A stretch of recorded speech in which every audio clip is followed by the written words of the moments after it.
What's up guys, it's TheHunterProject here. Welcome back to my channel, and today's video is going to be quite a special one. It is my 1000 subscriber Q&A video, and I'd like to start this off by saying a massive thank you to every single one of you guys who hit that subscribe button and have been supporting me over the past roughly 6 months, regardless of when you joined. Thank you all so much, and with that said, let's get right into the questions. Starting it off, we have the McBloke Show asking, what inspired you to start YouTube? So YouTube has always been something I wanted to do, and I have actually attempted it 3 times prior to this channel, with none of them actually taking off whatsoever. The third attempt was actually on this channel, but it wasn't Monster Hunter content, and I feel like everyone has thought about or tried YouTube at some point, and the main reason they didn't either try at all or they stopped trying so quickly is due to the time commitment to something that may never take off and is not reliable, which is why I feel like a lot of people do it on the side of something more reliable, like a full-time job or college and university. My inspiration personally, and the determination I have for my channel and why I've stayed so consistent, is my life goal of having a wealthy life with multiple income streams while doing something that I love. And while I like my job at the moment for the most part and enjoy my university course of computer science, they will always be seen as work to me, whereas the countless hours of YouTube that I've put in that I've been paid nothing for didn't feel like work at all, and it was more something I was doing for fun, and I enjoyed every part of it, from the recording to the editing. And I hope at some point in the future I am able to make this my full-time job. Right, so the next question we have is from Lightspeed Gamers asking, what are you doing now and what do you want to do in the future? So at the moment I am doing computer science at university alongside part-time work as a tutor for a tuition centre, teaching kids aged from 4 to 16, maths and English specifically, and while of course doing YouTube on the side.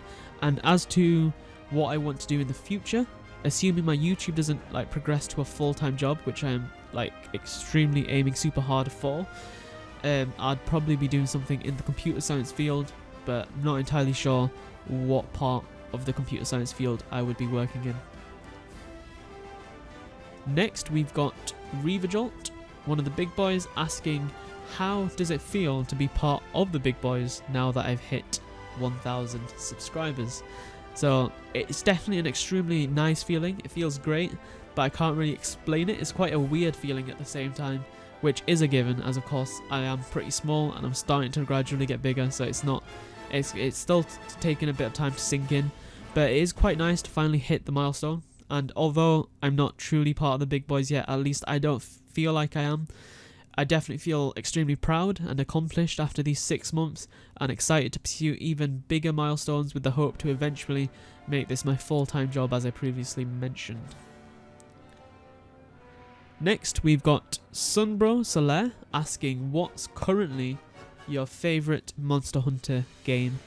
Currently I'd say my favourite Monster Hunter game is Monster Hunter Rise, at the moment at least. Of course it is the newest game as well, so it is quite fresh, so that might have a lot to factor in, but I think it just straight up has the best movement and mechanics, best combat system. The only one gripe I have was the change to Savage Axe, but other than that, everything else I love. And while I do miss the Clutch Claw and the original mounting system, I think the Wirebug and Wyvern riding are definitely welcome changes to freshen up the series in a familiar yet unfamiliar way. At least if you're coming from Monster Hunter World, it is kind of familiar. And I know the roster is a bit small right now, but I think comparing rosters at this stage is a bit unfair, considering all the previous entries have had their full life cycles, and for the most part all of them didn't have any COVID implications.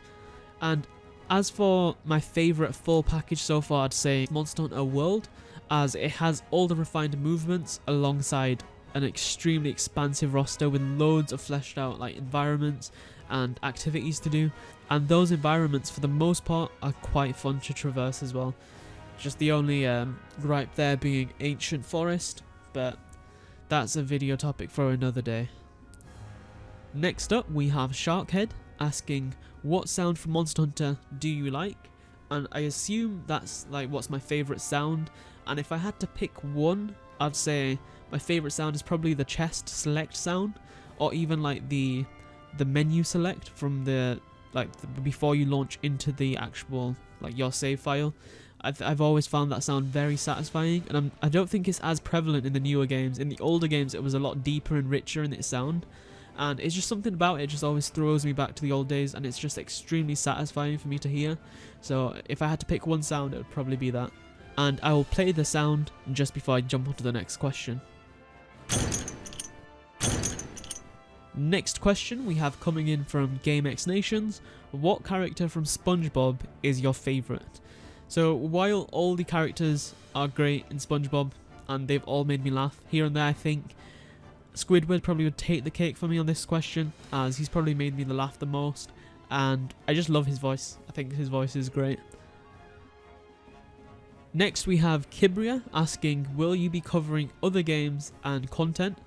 So this question I definitely think about quite a lot here and there. Like every few weeks I'm like just wondering whether or not I should add another game that I'm playing at that time. Like if I'm playing a lot of a specific game that's not Monster Hunter, I always consider should I join it onto the channel, but then I'm just like torn at the same time. I did have Valheim before. I had like maybe 3 videos on Valheim, and I will potentially be covering a tiny bit of Resident Evil Village on my channel, but that will probably be it for the near future, as I do want to keep this channel heavily focused on Monster Hunter.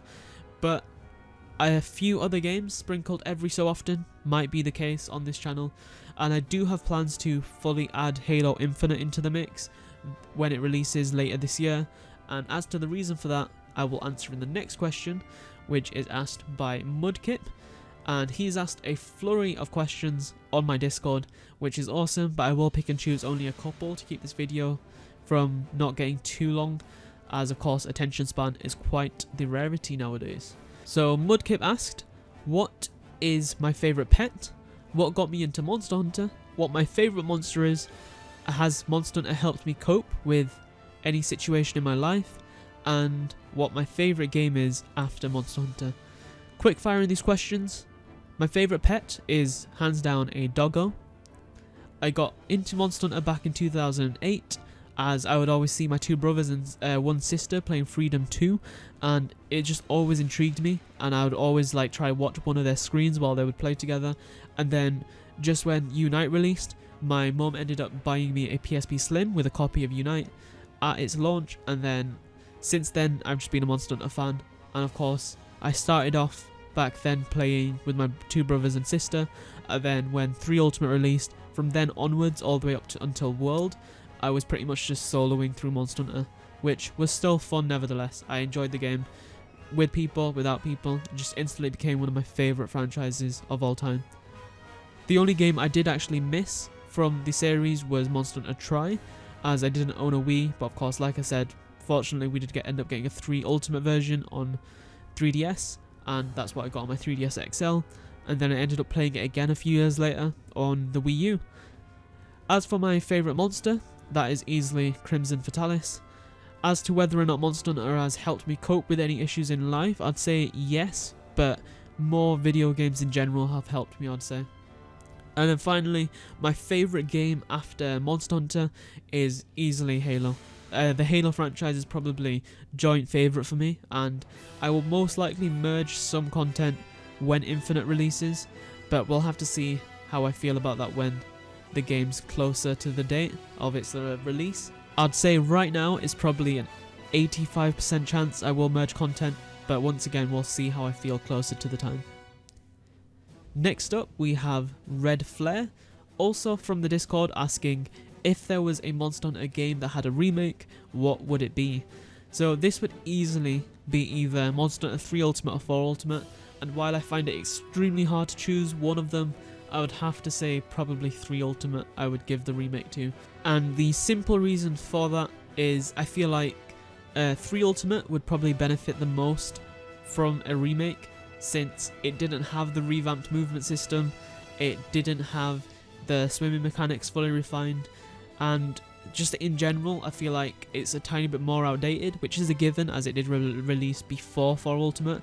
So if I had to choose one, it would probably be 3 Ultimate, as I would love to see it come back and have its combos revamped. Well, not revamped, but more improved upon and brought up to the level of like Monster Hunter Rise. It would be awesome to see that, and for them to revamp the water mechanics as well would be extremely nice to see, as I loved the mechanics in 3 Ultimate. Just the swimming in general just felt really free, and it helped to not break the immersion.